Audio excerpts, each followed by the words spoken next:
I'd like to call this meeting to order at 6:36. As we look to approve the agenda, is there a motion or is there, yeah?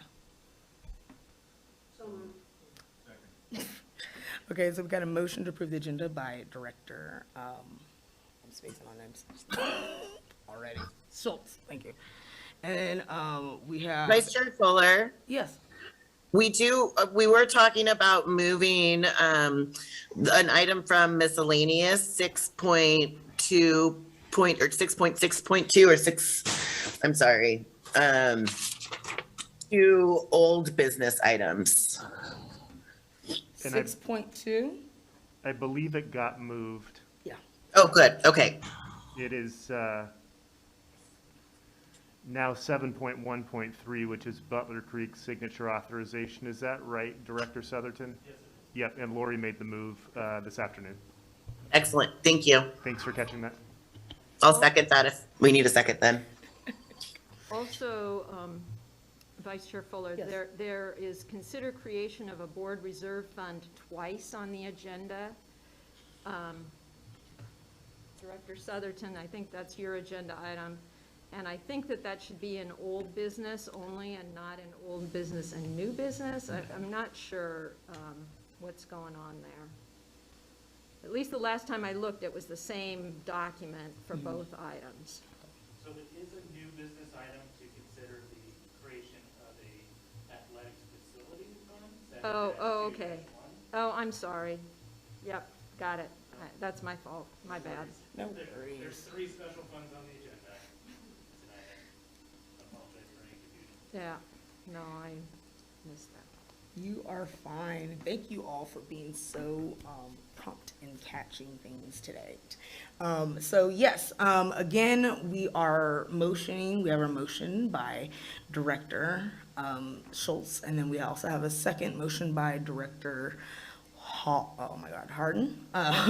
All in favor? Please say aye. Or is there any Aye. discussion? Sorry. Oh, we already discussed. Sorry. All in favor, please say aye. Aye. Hi. Aye. Awesome, and that is unanimous.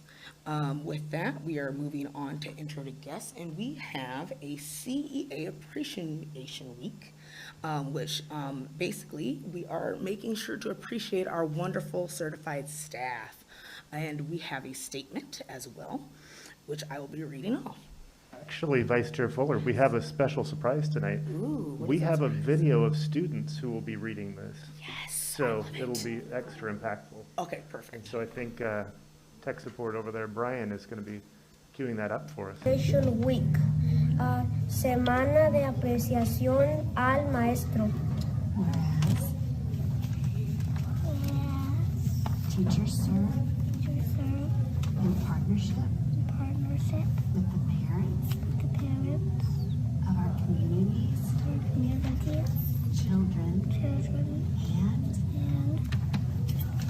Whereas teachers strive to instruct students to read with comprehension, write with skill, and communicate effectively and responsibly in a variety of ways and settings. And whereas teachers teach our communities, children to know and apply the core concept and principle, mathematics, social, physical, and life sciences, civics and history, geographic, arts, and health fitnesses. And Whereas teachers inspire students to think analytically, logically, and creatively, and to integrate experience and knowledge to form reasoned judgments and solve problems. And whereas teachers help our students understand the importance of work, performance, effort, and decisions directly, careers, and education opportunities. And whereas we support our teachers in their mission to educate the children of our community.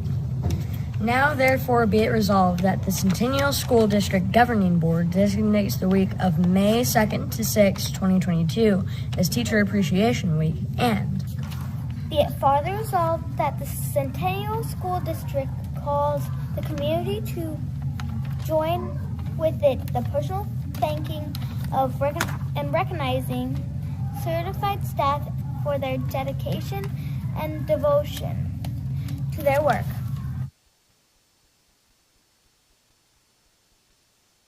It's precious.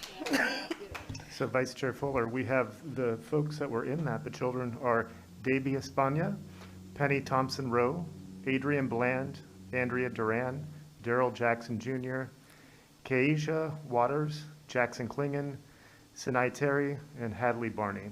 So thanks to the Meadows staff for helping coordinate that nice video tribute to our certified staff.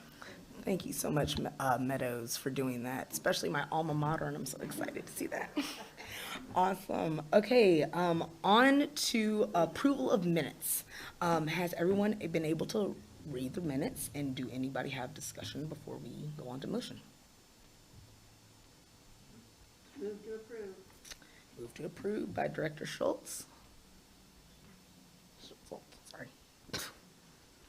Second. Second by Director Andrews. All in favor, please say aye. Aye. Aye. Aye. All approve, or all, sorry, what is it called? All, not all opposed? All right. Seeing that we all have all A's for those motions, the motion passes. On to, we have nothing, oh, do we have anything for public forum? I don't think we No do. public forum this evening. I didn't think so. On to reports with our superintendent report, Superintendent Owens. Let me try to cue up this visual here.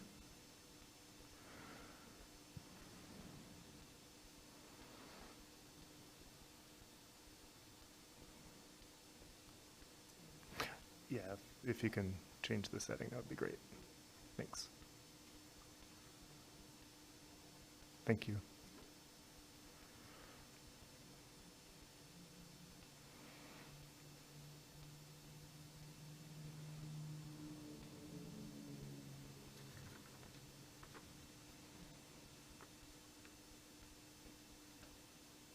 All right, today is Administrative Professionals Day, a day that recognizes and celebrates the work of secretaries, administrative assistants, and other office professionals for their contributions to the workplace. We put together a short video highlighting many of our administrative professionals across the district, and please join us in thanking our administrative professionals. We'll see how this goes. You may not get the audio, but at least you'll see the visuals.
All right, that was a few of our, sorry, got my volume on here.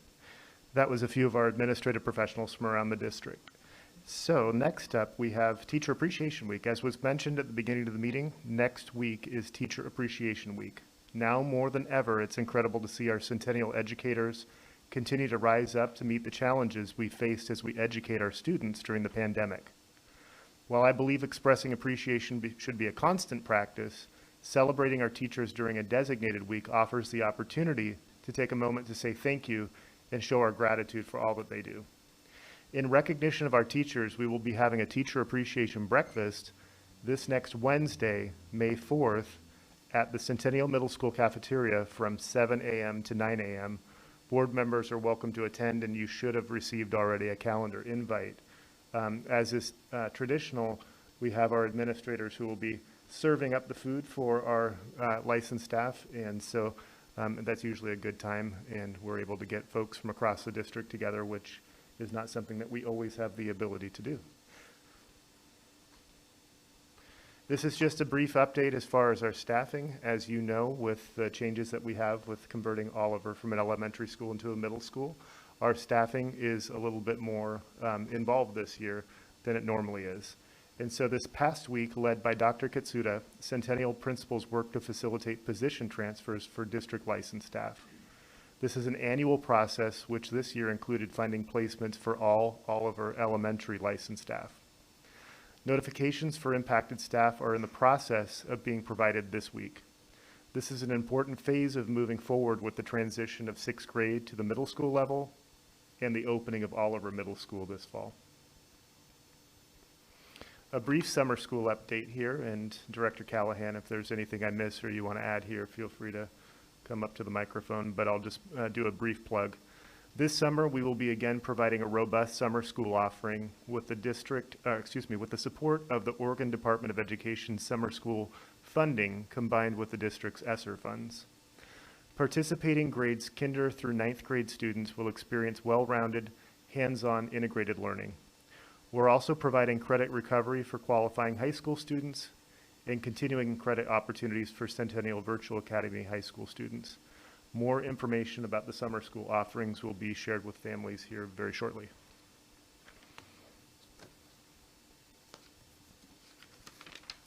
Another piece, this past week, the Oregon Department of Education's Federal Systems team completed their review of materials provided to the Oregon Department of Education as part of the monitoring process for Title 1A, 1D, 2A, 4A, McKinney-Vento, and foster care under the Every Student Succeeds Act. That's a lot of educationese. Under the leadership of Federal Programs Administrator Sonia Nelson Carranza and Student Services Executive Assistant and McKinney-Vento Homeless Liaison and Substitute Board Secretary Lori Paulmiter, who's not in the room right now, Centennial's federal programming was certified as being in full compliance. ODE's federal systems team regarded the documentation provided as the easiest to read of all of the districts to which they're assigned, and that the information can serve as a model for other districts to follow. For this reason, I wanted to offer public appreciation to Sonia and Lori for their collaboration and consistent high-quality work in this area.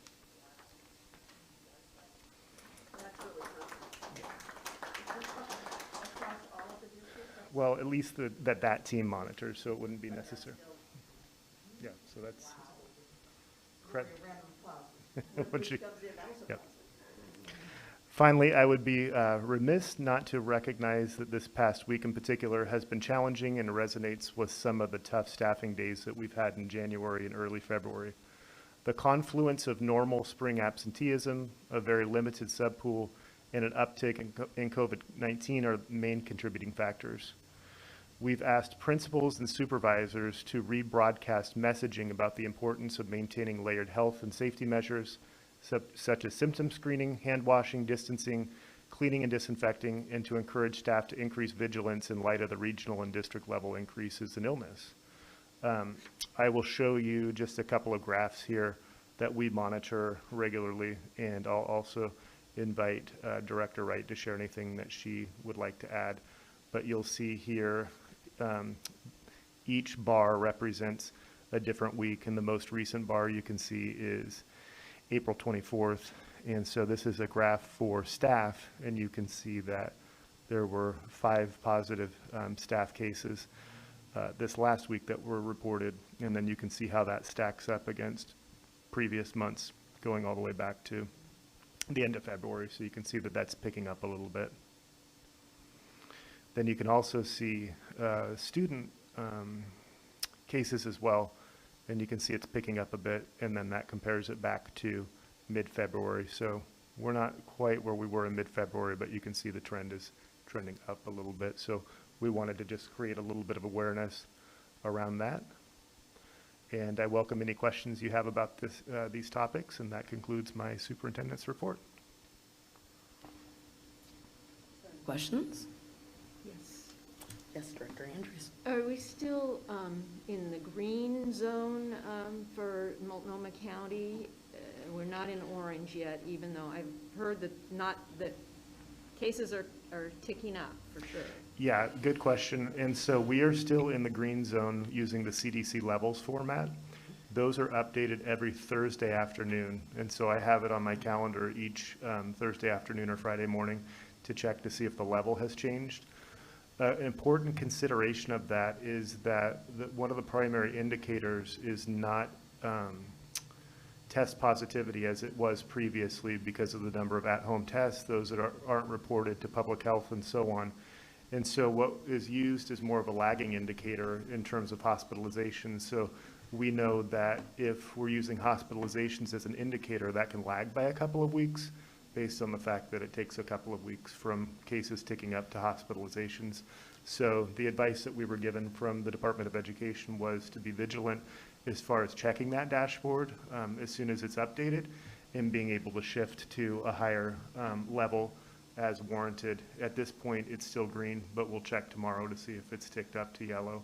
I'm not sure one way or the other whether it will. Good question. Director Wright, is there anything to add to that? Thank you. Is there any other question? Yes, Director Shields. We're tracking COVID, but we are also seeing other types of things. A flu bug, as whatever you might want to call it. Do we now try to separate that data from the COVID data? Or do we? Our concern is there's an uptick. That's going to have impacting on our staffing and coverage because of substitutes. We just look at it as a total package of absences and trying to cover. Yeah, and that's why I would say, and hopefully I address what you're getting at, and if Director Wright has anything to add, she can as well. But that's why I say it's a confluence of factors, because it isn't just COVID. It's the fact that our subpool is very limited and has been for some time. And so whereas, and then the other piece is just normal spring absenteeism. There's an uptick in school districts and in Centennial historically in terms of having more employee absenteeism during the springtime. And so when you combine all of those factors, our ability to withstand employee absences, we just don't have the stamina for that just based on the fact that we're not able to fill the positions. So I'd updated the board last Friday just with respect to the struggles that we're having with that. And Dr. Katsuda, this is the first thing she does when she wakes up for at least an hour every morning, is looks at the absenteeism report and sees how we can patch things together. One of the fortunate things is that we have the building-based teachers at each school. They're not hired at every school just because we weren't able to find employees for all of those positions, but at least it provides a little bit more of a safety net than you would usually have, but it taps out every day. So if they're not being used in their existing building, they get redeployed to other buildings around the district. And so that's part of the way that we patch classrooms together as well. But then we'll also take district licensed staff as well, district coaches or even district administrators, and have them fill in classrooms as well. What we normally find, and as you can imagine, end of the week, Fridays are particularly tricky just because they are. I don't think that that's unique to education. More people take the day off on Friday. And so those are the days that we find that we start tipping towards unsafe staffing levels because we're not able to fill every classroom with a teacher, and that's where it gets difficult. I'll leave it there. But I did check with other school district superintendents in East County, all of whom responded, and all of whom responded that they're having similar challenges. So it's, again, not unique to Centennial. It's a broad challenge that's happening across the area, and we're all trying to problem solve to see how we can best mitigate that, because we're at the end of April. There's still about 6 weeks left of school, and it'll be important for us to make sure that, number one, our schools are safe for students attending by having teachers in every classroom every day. Thank you for that. Is there any other questions? Yes. If we are yellow, when the dashboard comes out, what are the impacts to the district and the community? Yeah, so for a yellow, we would broadcast that to the community and let them know that we've moved from green to yellow. In that case, masks are recommended but not required, so personal choice is still a factor there, but we would be indicating, hey, cases have gone up, this is now recommended, but it's still a person's option as to whether to wear a mask or not.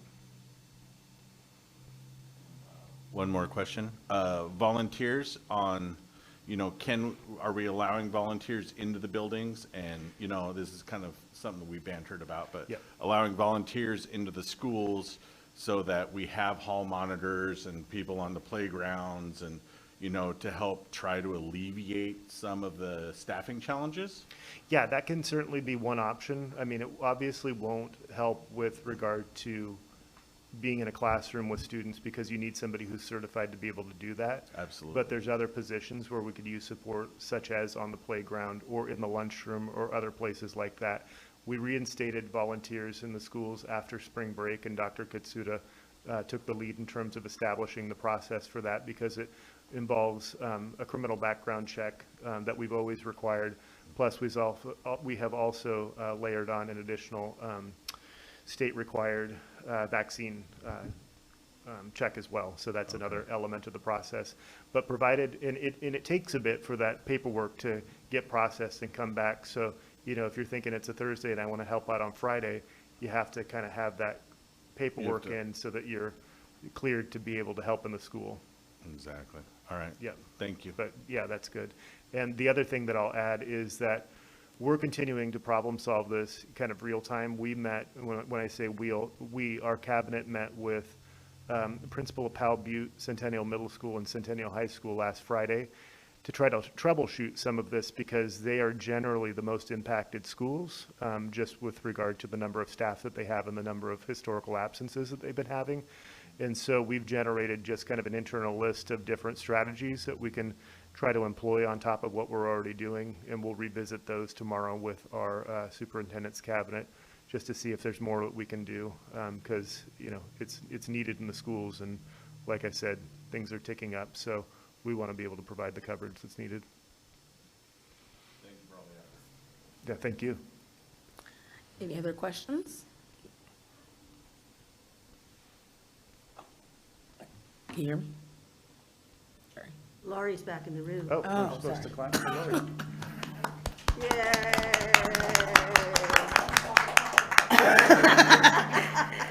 You wanted to know why we're clapping for you. So for a few reasons. Number one, it's Administrative Professionals Day. Also, because we talked about the federal programs compliance, of which you were a part, and that great monitoring review that we had where they said we were in compliance and our paperwork was a model for other districts. So kudos to you and the team for your work on that. Thank you so much. Awesome. Is there any other questions? I don't see any. Thank you for that wonderful report. I really appreciate all that you're doing on the COVID front and trying to mitigate what we're facing when it comes to substitute absentees. Yep, kudos to our team for Yes, their thank you. work on that. Thank you all. Next, we are at confirmation items. Is there any questions on the confirmation items that are displayed for us? And if not, can I have a motion? Motion to approve? Second. Awesome. So we have a motion to approve confirmation items by Director Harden, seconded by Director, excuse me, Lynn. All in favor, please say aye. Aye. Aye. Aye. Aye. All opposed, say nay. I don't see any. Motion passes. On to old business. 7.1.1, we have considered award design fee for CHS athletic facilities, and this is presented to us by Director Sutherton. Thank you. Good evening, everyone. So for consideration today, we're revisiting the strategic plan for our sporting complex at the high school.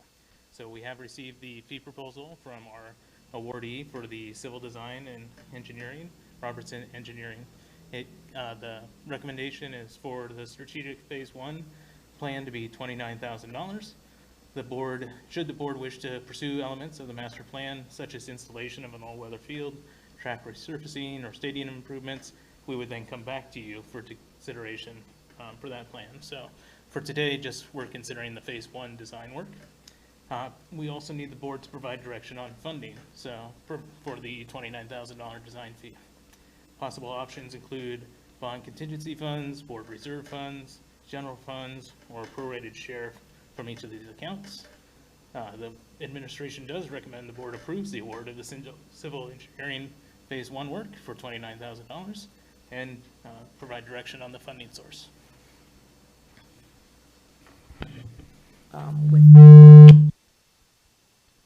With that being said, is there any questions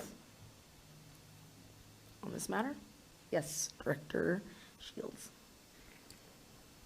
You mentioned the list of where monies could possibly come from, and what we have discussed previously is that it was an interest of our community to do better by our facilities. Having a plan to follow that's been a professionally, I guess, reviewed plan seems to be within an improvement of our facilities, seems to be within our bond umbrella, if that's a way to say that. So are you asking for us to talk about those different sources, or are you asking us to just put one out? Because when you said the list, I went, well, it's like just below the line, it would come from our bond. That was in my head, but I don't know what other things need to be considered in my thought process. Turn off my mic there, because that here is not getting some interference. So we are looking for direction. It's not currently a bond project. It's not been identified as a bond project. So we are not authorized to use bond funds for this project without authorization from the board. Likewise, the board reserve account requires authorization from the board to utilize those funds. Otherwise, we could use general fund, and it's not been appropriated for this purpose, so again, we need direction from the board. So it really is a board decision on which funding source you would like us to use for this. Understanding that there is a large component that is related to the turf field and to the stadium, and understanding that previously that was discussed to possibly be funded with the board reserve account, that could certainly, be a logical source of funding for that. But as you said, it was below the line on a bond project as well. So I think there's equal possibilities. It just depends on the board.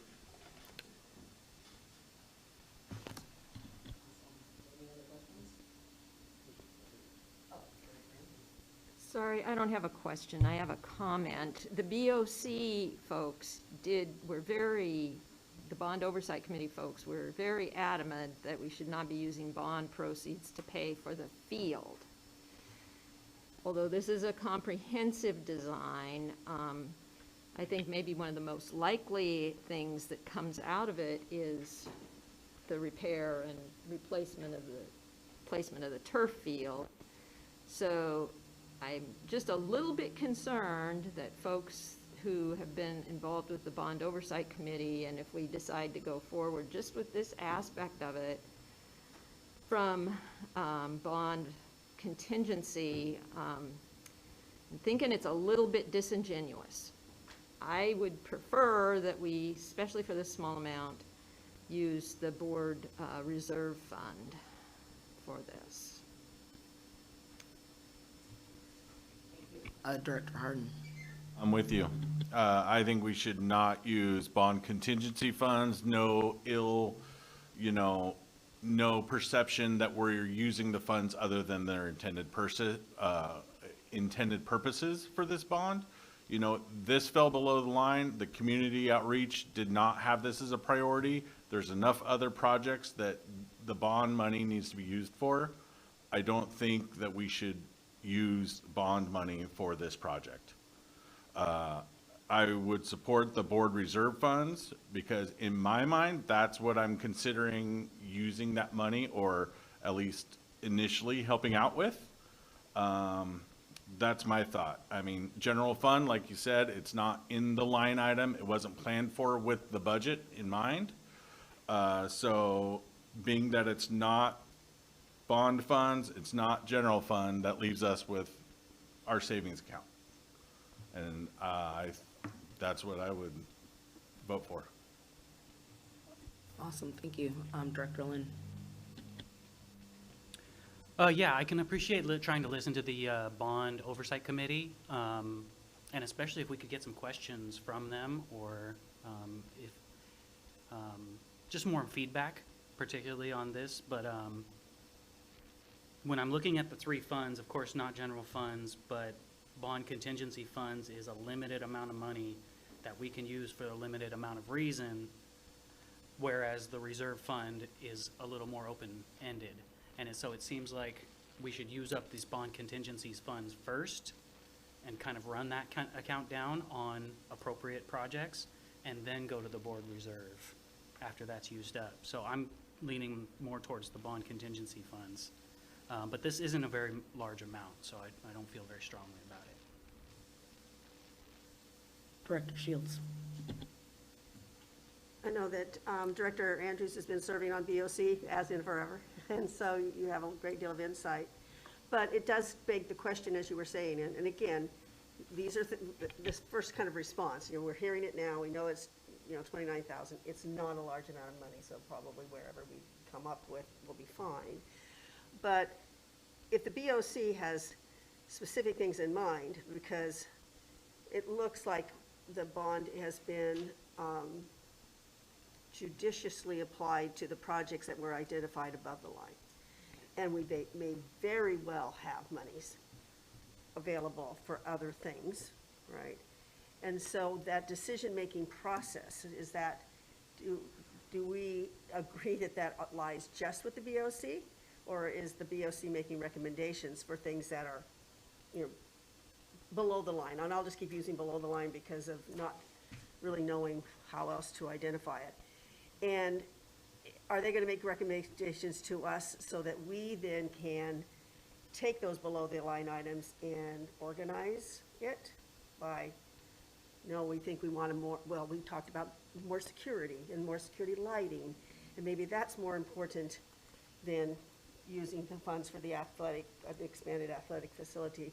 So if you could help me understand and remember, maybe it's remember, that we're going to have that discussion with BOC in mind. Then I feel a little bit more comfortable maybe going with the board reserve fund. But you're going to know from me, I just, that board reserve fund, and I understand, like you said, Director Harden, we've been thinking about that as it related, especially to the replacement of the turf. But it's this fine balance, right? And we just haven't had enough discussion for me just to remember, oh yeah, that's right, we've kind of decided in general this is the way it goes. So I think this is why we're having discussions back and forth about it, because I don't know where these lines are, personally. Thank you. I have another Oh, yeah, question. sorry. Or do you want to go ahead? No, you're Because- fine. okay. You're great. Director. In reviewing our minutes from last meeting, we also said that we were going to take some input from students on below the line Yes, that's right. stuff. That's right. So we have not talked about or even figured out how we're going to get input on that, but I think the BOC may be one avenue, a group of students may be another. I think there are a number of different constituencies who would have input on this. So I think it's important to get moving on this athletic facility design, but at the same time, we need to figure out how we're going to get input on the other aspects of the money. Thank you, Director Andrews, for bringing that up. That's actually where I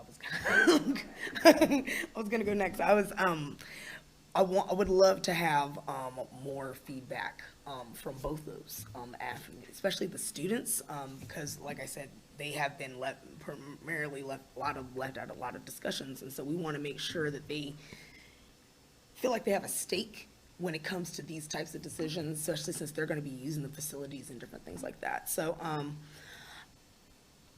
I don't know how we can go about this, but I would like, when is the final, or when do you all need the final thing? Yes, Director Shields. I think based on what I've heard from all of us, I wouldn't mind making a motion. If it gets a second, then we're good for a discussion on it. Okay. If we don't get a second, Got then it. we can, then we know we're in for it again. Yeah.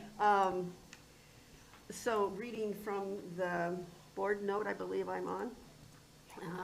I move that the administration, or that the Board of Directors approves the award of the Civil Engineering Design Phase 1 work of the Centennial Sports Complex, Robertson's Engineering, for $29,000, and approve that's money source to be the Board Reserve Fund. Second. Discussion?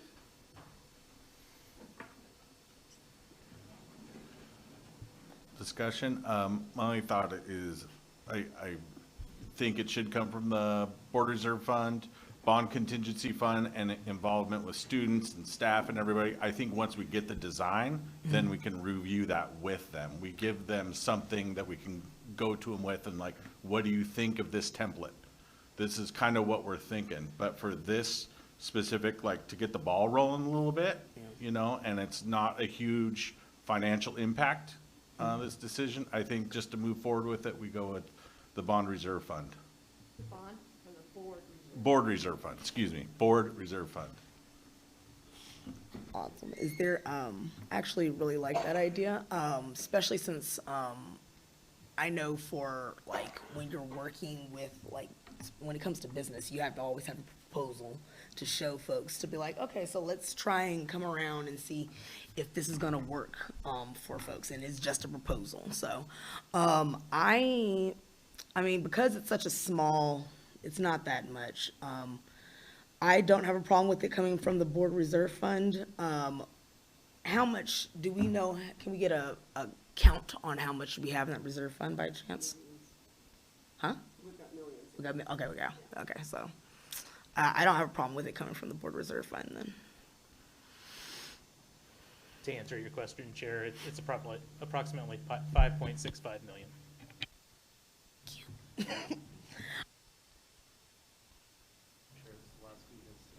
Oh, sorry, I did not know that. Chair Salowski? Yeah, I'm ready to take a vote. I agree with everything's been said at the table. Awesome. Cool. With that being said, and if there's no more discussion, is there a motion? Oh, wait, you already have a motion. Sorry. All approved, say aye. Aye. Aye. Aye. Aye. With that being said, we have the ayes have it. And we will make sure to have that, phase 1 be taken out of the board reserve funds. Sounds good? Awesome. So on to 7.1.2, consider creation of a board reserve fund. Director Southerton. And I feel like there might be some additional explanation here. So currently, the board reserve account or funds live inside the general fund, because that's where, when the motion was passed by this body, was carried out, the funds from the sale of the surplus property were directed to be in a board reserve account in the general fund. So per our presentation last meeting 2 weeks ago, it is a best practice to separate that out, to add an additional layer of transparency, an additional layer of oversight, and to have good separation of funds with specific sources. So that is the recommendation that's being brought forth today, and I'll provide some additional background that's included in the board note. So you may recall in the 2021 school year, after several years of declining enrollment and declining fund balance, the Board of Education, assisted by individual members of the Budget Committee, created a fund balance policy and passed a resolution directing the sale of surplus properties to fund a board reserve account for future needs of the district. The administration worked with the board to identify strategies, sell surplus assets, and make difficult but necessary reductions to put the district on a path towards a stable financial footing. After 2 years of work with the support of the board, the Budget Committee, district staff, the reserves are adequate and stable at this point. Surplus properties have largely been sold, and it is appropriate to establish a separate fund for the board reserve account. Under GASB Statement 54, the Government Accounting Standards Board, number 54, a committed fund balance requires the district to also identify specific dedicated revenue sources, of which fund transfers do not qualify. the resources must be identified as primary resources, such as property taxes or other fees or other income from the outside revenue. It is recommended that the board dedicate 100% of the revenue from the sale of real property declared surplus and 100% of the heavy equipment rental tax to this new fund to meet the parameters of GASB 54. In recognition of the need to create a board reserve account and stabilization fund to maintain healthy and stable district operations in alignment with government accounting standards put forth in GASB Statement 54, it is recommended the board hereby instructs the superintendent, director of business and operations, and their designees to create a board reserve fund in the special revenue funds section of district financing and budget document, and further directs 100% of the revenue from the sale of real property and 100% of the heavy equipment rental tax to this new fund as specific primary revenue sources. I'm happy to take any questions you may have about creating this new fund. Thank you. Is there any questions?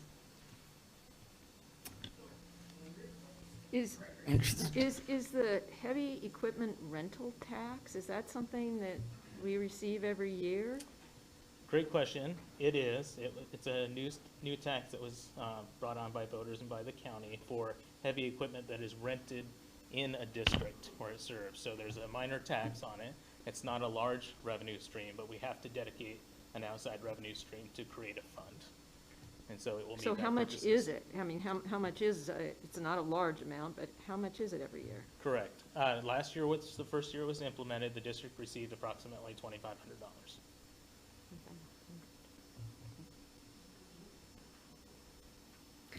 All right. Is there any more questions? I move to establish the board surplus fund. Second. All right.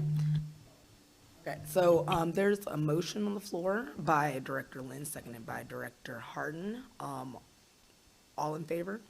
Is there any discussion? Are you guys in? All in favor? Aye. Aye. Aye. Aye. I'm just gonna- Is Director Slosky there? Aye. Sorry, I didn't unmute. It's okay. Awesome. So all ayes have it, and we have a board reserve fund created. Yay. Awesome. So on to 7.1.3, authorization of superintendent or designee to sign Butler Creek property sale documents. And that is, who is it? Yeah. Director Southerton, sorry. Sorry, it's me again. So this action is being brought forth because you will recall, the board approved the sale of this surplus property that was not needed for school district purposes or school activities in the 2020-2021 school year. It has been under contract and is preparing to close. It includes approximately 18 acres of real property located at 2789 Southwest Butler Road in the city of Gresham in the county of Multnomah in the state of Oregon, commonly known as the auxiliary Butler Creek property, to be surplus and not needed for the district. As I said, the buyer is ready to close, and this action will authorize the superintendent, director of business and operations, or their designees to sign all required documents related to the sale and conveyance of this surplus property. It is recommended that the board approve this motion. Any questions? Director Lynn?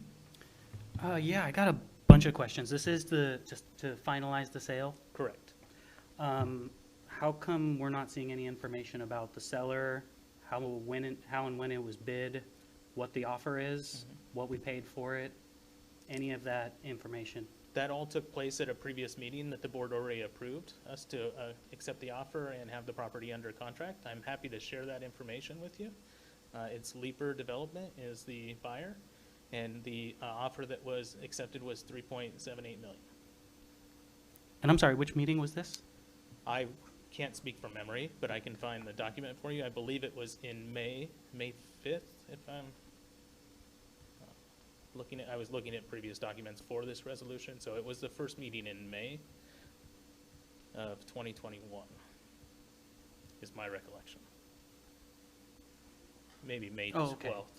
So that was before the Current members? Current members have been Yes, sorry, so that you may not been present at that time. Okay, and was it bid? It was put out on the open market, and we received several offers. 2 of them fell through. This was the 3rd offer, and it's going to close.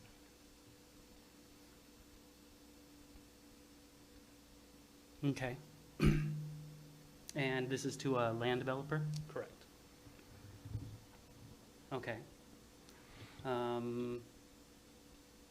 And you said it was put out 3 and two fell through? We put it out on the market. We received multiple offers. We were under contract previously, and those fell through, and then this is now the 3rd offer that is coming through and going to close.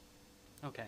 I mean, I'm just digging because obviously I want to get the biggest value for this. Absolutely. And I want to get all that information kind of in front of me, and it would help to have that in the resolution so that as we look through it through the week and we can kind of research some things. 3.7, I drove by it today. I guess that could kind of be in the range. But I'm looking off, across the street from there. Half acre is going for $680,000 houses. So I imagine if this developer buys it, if they develop half of it, put half acre properties on it, they're getting like $4 million, or that's like $40 million. So I don't know. It's hard without any other bidders that have come through to know kind of what is the best range for the best value that we're getting, or are we just getting the only bid, and is that too low? And that was discussed in executive session prior to acceptance of the offer with our real estate professionals at the time. I can't commit all of it to memory, and play that back for you. But all that was considered at the time, and we did accept their offer, and we are under contract with them. So, yes, this took place May 5th, 2021, this discussion that we had this meeting on. I can show that previous yeah. board note if it is helpful, and Yes. Director Southerton can verify that this is the accurate one. That would be helpful, thank you. Yes, Director Fields. It's also important to note that you're listed 18 acres, not all of which are usable. And there's sizable amounts of that property that we couldn't do anything with it, and the developer's not gonna be able to do anything with it either. It was a arduous kind of a process to review how much it's really usable, even though it looks like a big chunk. It's less than that for development Right. purposes. Director Southerton, is this the correct note from It is. the time? Okay. Yes. And there are some unique challenges with the property. This is undeveloped raw land. Adjacent half-acre parcel may already have utilities, may already be on sewer, may already be graded, and this is completely raw land that has quite a bit of development. And that's why the other offers fell through. After their due diligence period, the developers felt it wouldn't pencil out for them. Thank you. Director Andrews. I may just mention that it's been a year since we engaged with this buyer, and we knew that it would take a long time because there had to be a significant amount of due diligence with the city to figure out what they could do. So it's not that things have been stalled out for the last year. It's that I believe they were going back and forth with the city. At least was Yes, what. there's been extensive behind-the-scenes work. Right. We had to partition the property and have a sellable lot. We had to go through all that process, public comment, engagement, and to do that, we have now it has been partitioned. There are now 2 lots. There's the one that will remain, which is Lot 1 at the address, the 2789 Butler Road, and now there's Lot 2 or Plot 2, which is the partition part. So there has been sizable investment of time and money by the purchaser. Already, so they've already, put quite a lot of effort into the process at this point.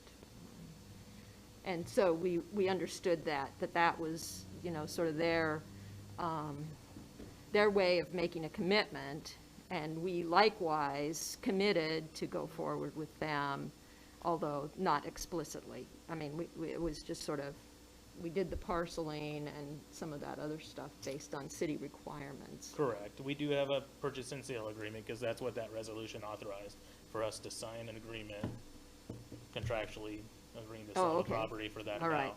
Now we're to the point where this is conveying the actual deed and Okay. closing Got it. the Got it. property. So, Okay. with the passage of this resolution, the property is expected to close and fund next week. Thank you. Is there any more questions? Well, I would just say I'm probably gonna be a no, because we already said it was listed at $500,000. They came down $1.3 million. It's been time passed in appreciation, and we're under no rush to sell it. So we really should be getting more money for this property. 18 acres. I have a question. Would we be liable for any type of court action if we back out of the agreements that we already have agreed to? There are, yes, there are failure to perform clauses in contracts in this purchase and sale agreement.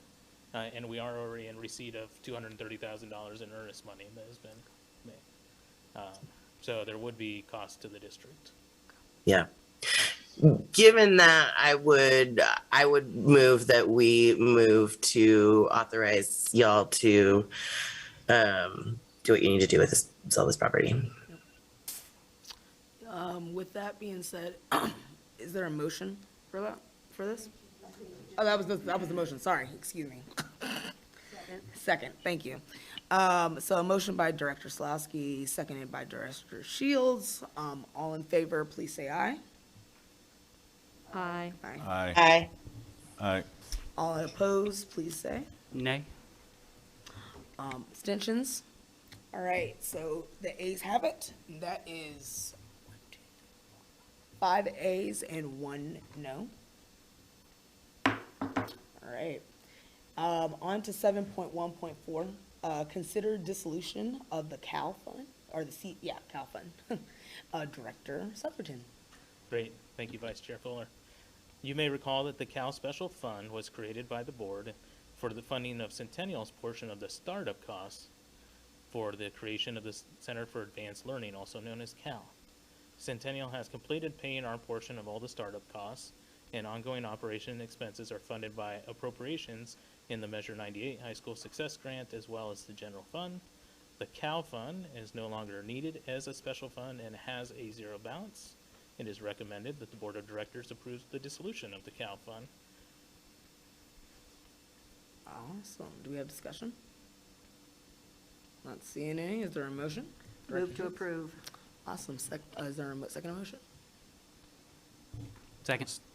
Third. So, we have a motion by Director Shields. I was just waiting because it looked like a game.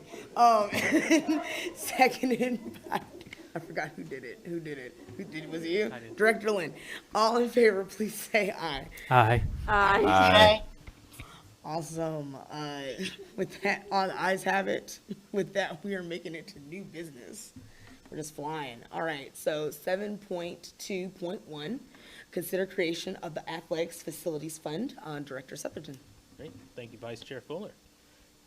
As our community, student athletes, and the board and staff have identified, there's an ongoing need to maintain and improve district-wide athletic facilities, in service to the Centennial community members and to support co-curricular activities and opportunities for student athletes. Again, under GASB 54 statement, a committed fund balance requires the district to identify specific dedicated revenue sources of which fund transfers do not qualify. Resources must be identified, and primary resources such as property taxes or other revenue sources. The administration recommends establishing a new athletics facility fund in the special funds area of the district finances and budget, and dedicate 100% of entrance fees and event revenue from district-hosted athletic events to this new fund as the specific primary revenue source. The administration recommends the board approve this motion. Any discussion? Not seeing any. Is there a motion? Oh. Oh, this is new business, sorry. I don't know, yeah, it's new business, sorry, I was thinking it was old business, I'm still up there. I do I do have a question. Well, the new business doesn't mean we can't vote on it tonight. Yeah. That is an issue and process that we use for policies, not for actions of the board. So you don't think that we want to hear, you don't think that'd be any public thoughts on this or anything?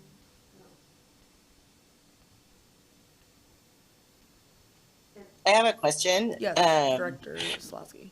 Yeah, so where do the proceeds of ticket sales, where does that go now? Great question, Chair Solowski. Currently, proceeds are funneled back into the general fund, and they're built in consideration for athletic needs. So essentially, they are already supporting athletics. By creating this special fund, the idea will be that it'll allow us to create a reserve for athletic needs of the future so that we don't have to take from a bond fund or take from a board reserve fund. It's a self-sustaining account filled with revenue from athletic events for athletic facilities.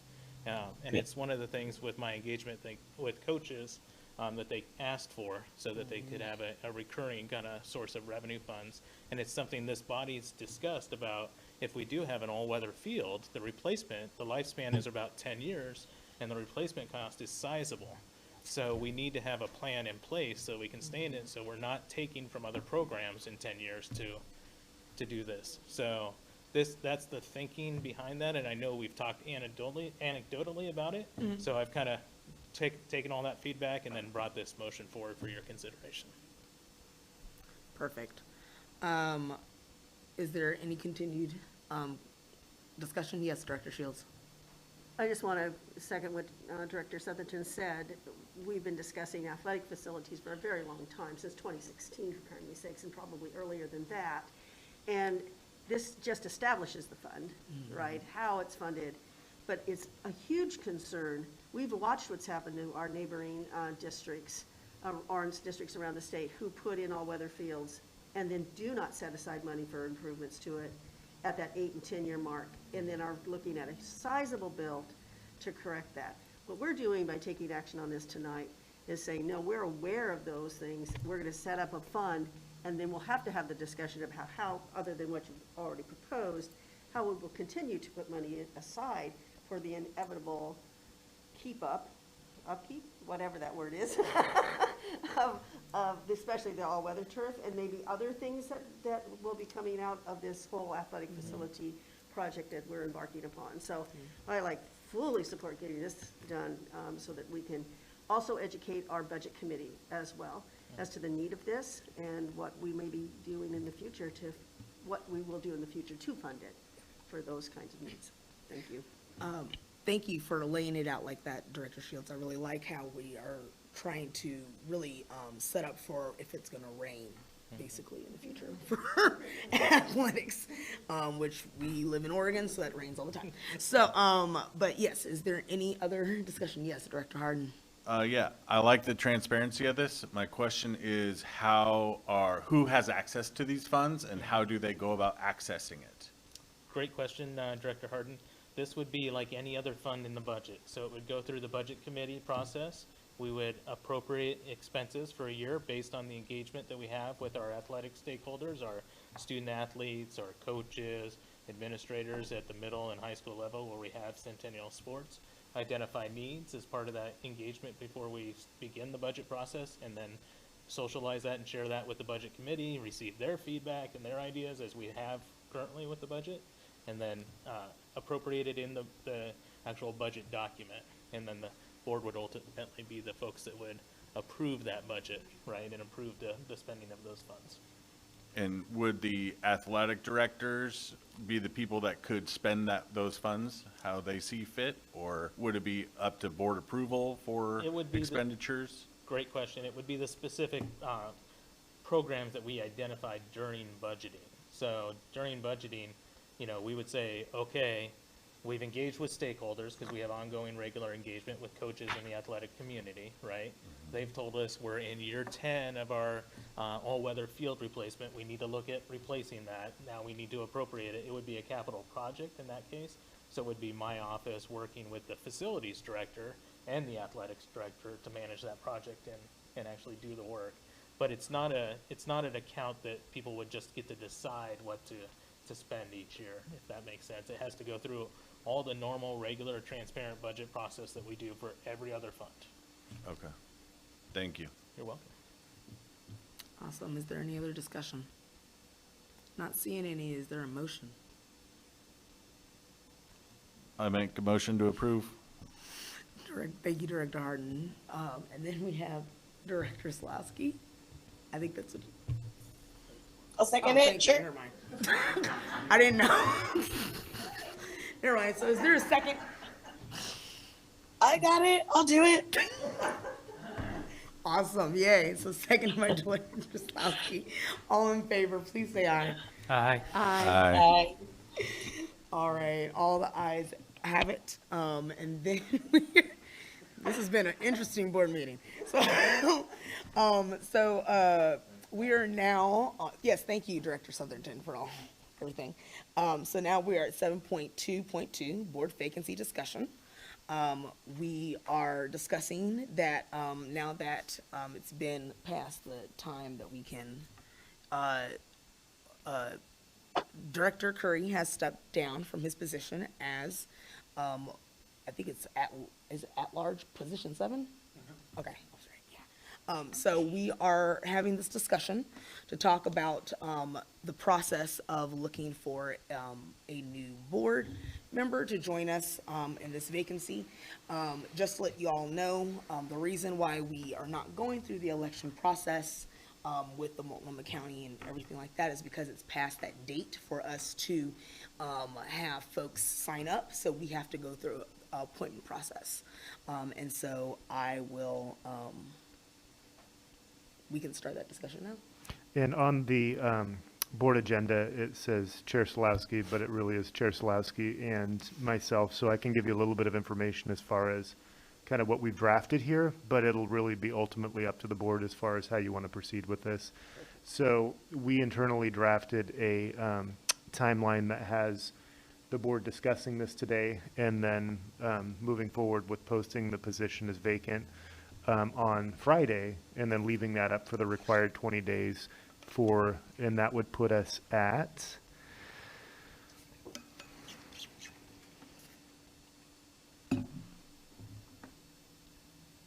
May 18th, Wednesday, May 18th as the close date, and that would allow the board meeting is the next Wednesday, so that would allow a week for the board to have the applications and then consider if you wanted to move forward with reviewing applications at the next board meeting or just going straight to interviews. I think that might depend on how many applications are received. Again, that's a proposed timeline, but that's up for board discussion if you want to do something different than what we've potentially drafted. Awesome. Thank you, both you, Superintendent Owens and Director Solowski, for putting this work in. Is there any discussion on the matter? Director Shields.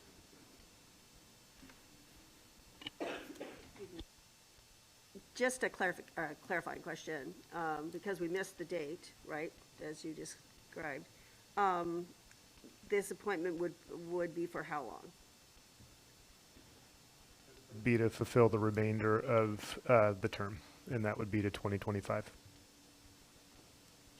So it would basically be a 3-year position? Correct. Then I know that 20 days is the minimum for keeping something open. But since this is going to be a 3-year appointment, I would like to be able to, I guess, I always work with things like beat the bushes, right? Go out and search for people who have an interest in serving and be able to serve. Because it's, when you run for a position, you run for the position having some knowledge about what it takes. You've given it some thought. You know what you're getting yourself into. When we appoint a position, it's sometimes a matter of who can we, talk to giving us time to find somebody who has that kind of interest. And now we're going to be talking to somebody to say, oh, and by the way, 3 years. It's not just a year or something of that nature. So we have to do it. That's not my question. I'm just wondering if we could say the month of May is our dedicated time for going out and talking with people who have been working with us, people who have served on the long-term, facilities plan, people who have served on the budget, people who have served this district in a lot of different ways, giving us an opportunity and time, just a few more days to do that work. That's my only comment and concern. Yeah, real quick, I would like to just say that I agree on that as well too. Especially since it is going to be a 3-year position. It does, I mean, we're dealing with a lot of people that are facing burnout as well too, and a lot of, so we need to make sure that we are giving folks the space and time they need to process on what this position, all this position entails. That's just, I wanted to make sure I put that, my 2 cents in.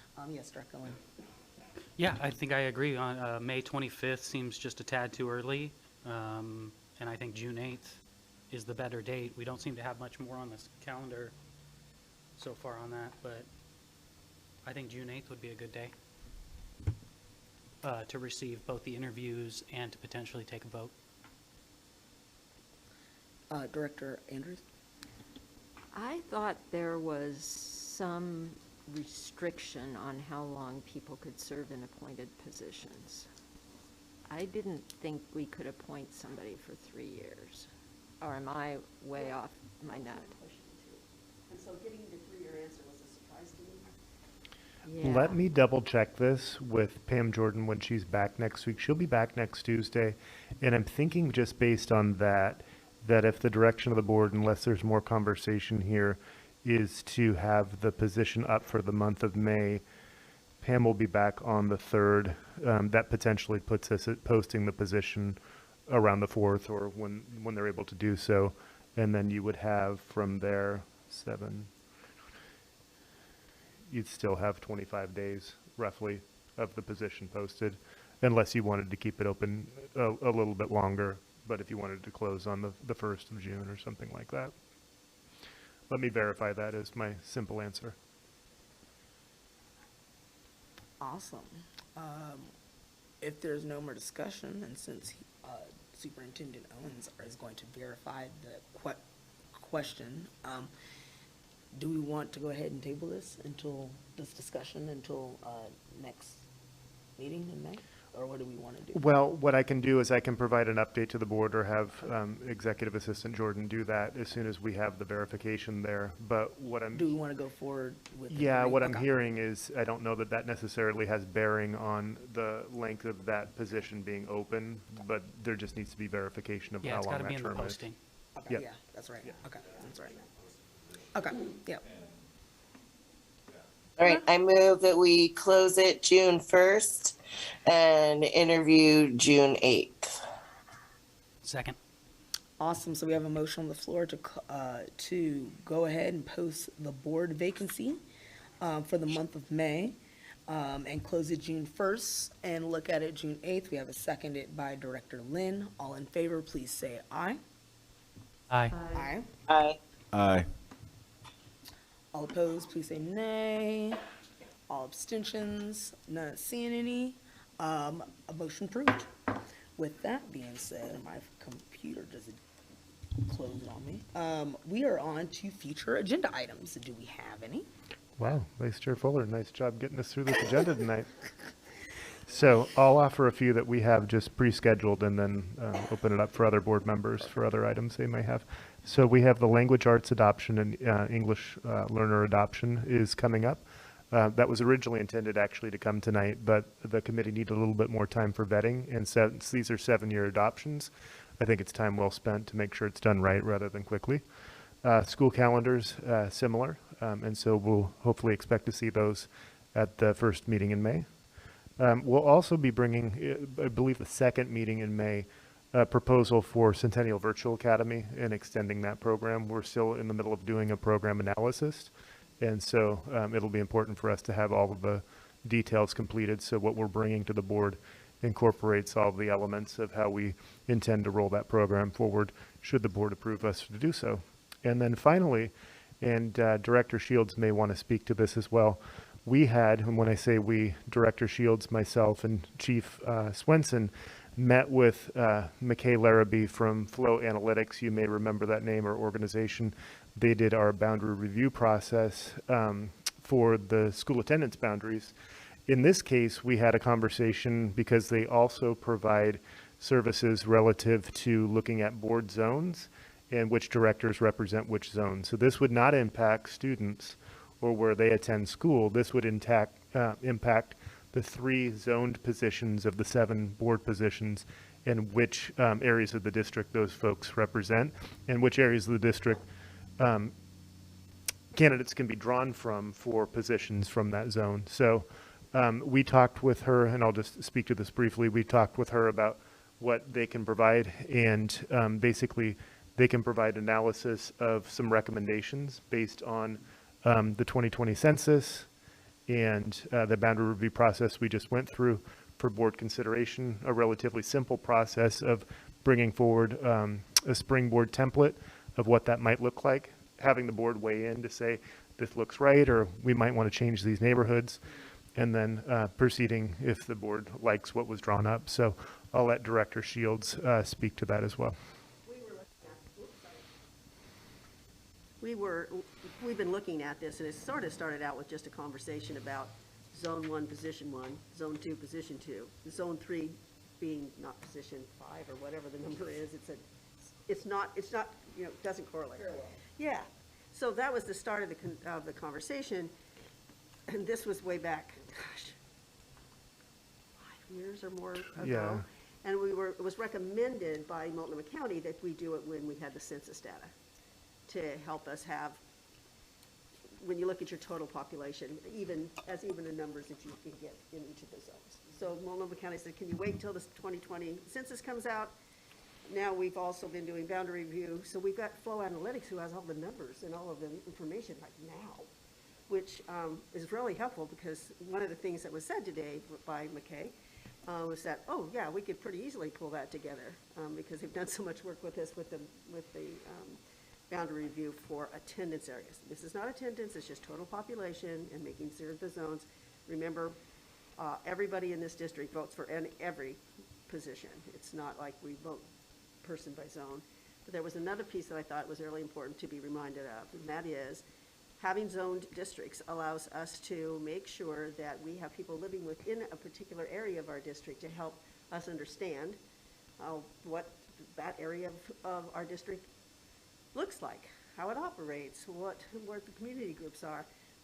Even though we make decisions as a singular body in a singular group, having that information from, if you will, our zones, our little regions in our districts is important too. So it was a good discussion, but it should be a fairly simple process because we've already had so much dialogue with Flow Analytics anyway, and then we can do that parallel, as you said, Zone 1, Position 1, that kind of thing at the same time. So it's nice to be able to get it done. So we've requested a proposal that incorporates how much it'll cost, timeline and scope, and then once that's available, then we can share that with the board to see if you want to proceed with that. Is there anything else? That's all I've got. So upcoming agenda item would be, I hope next time we'll be able to go over the board meeting calendar for the coming school year. Good call. That'll accompany the school calendars. Perfect. Perfect. With that being said, we open, yes, Director Lynn. Yeah, thank you, just a few things. We did get some, the Centennial Community Association did get some feedback from Portland Parks and Rec that they would be willing to come back to the table, at least have a meeting so far. So there's a Zoom meeting tomorrow with community members, again, and some stakeholders, some representatives from our state representative and state senators' offices should also be there. So I'm hoping something might materialize that we might be able to bring to the board at some time in the future. I just sent the link to James with the Park Lane project link. So, and hopefully, I asked him to send it out to all of you, so hopefully you can check that out and see kind of where it's been cut back and where we're hoping to build back. Because again, it's right next to where our brand new Oliver Middle School would be. And one idea I've been kind of pitching is graduation plantings. I'm not sure if we've ever done that in the past, but having a graduating class, be able to plant something that grows, it's symbolic, it's something to return to in years and stuff, you know, build some stewardship with the community. So hopefully we can have that. I did go to the OSBA dinner, and we had some people reach out, but they just sent emails to the general email address. So I'd like to revisit the conversation about having our emails on the website, because originally, again, this was just myself. I did not want to make it a larger conversation about everybody else or having district emails. I made a account just for this purpose. I wouldn't mind if I could just tell people, hey, go to the website, check my emails up there. And then the other thing I was going to ask James, if we do have if we see OSBA doing something, say their board of directors, and excuse me for being new, if we object to something like that we see them planning, do we bring that up at a board meeting, or do we just contact our zone representative through OSBA? That's a good question. Let me research that for you to make sure I offer a proper, not just a quick answer. But my initial response would be to bring that up with the zone representatives. But let me double check on that just to make sure. Oh, okay, because I'm not sure if anyone else noticed, there was an email this week where they're talking about creating a rural caucus. And not just a rural caucus to talk about shared ideas and stuff like that, but to have an additional rural seat on the board and 2 more seats on the legislative committee simply for these rural people. And they kind of make it as to be a counterbalance almost to the Person of Colors caucus, which was introduced. And it seems to me like we're going backwards. We have districts that are supposed to represent populations of students, and I think they are saying that they didn't feel heard. They're not feeling heard in Salem, and I think there's other factors to that, and we should not be going away from population-based zones and representation back to giving weighted representation to people who in the past have been the catalyst for needing a Person of Colors caucus. Because in the past, when people use disproportionate power to discriminate people or to turn a blind eye to it. So making a rural caucus at OSBA, I'm just against it. Doesn't seem like a good idea. Thank you.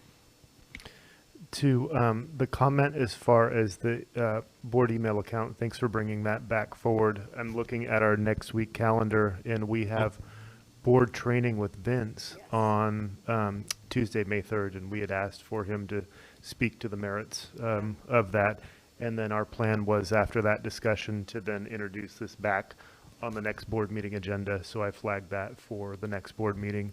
I guess the question would be on that, while we're on that topic, is are we intending to do that training virtually with Vince? Because I want to make sure to respond back to Vince. I'll be virtual too. Virtual. Yep. I'll let Vince know. Director Shields. Oh, I was on, sorry.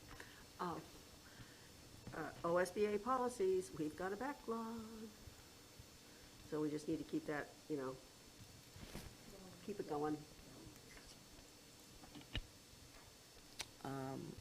Anybody else?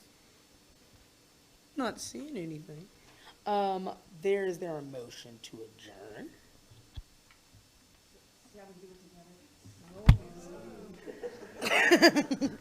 All right, motion to adjourn.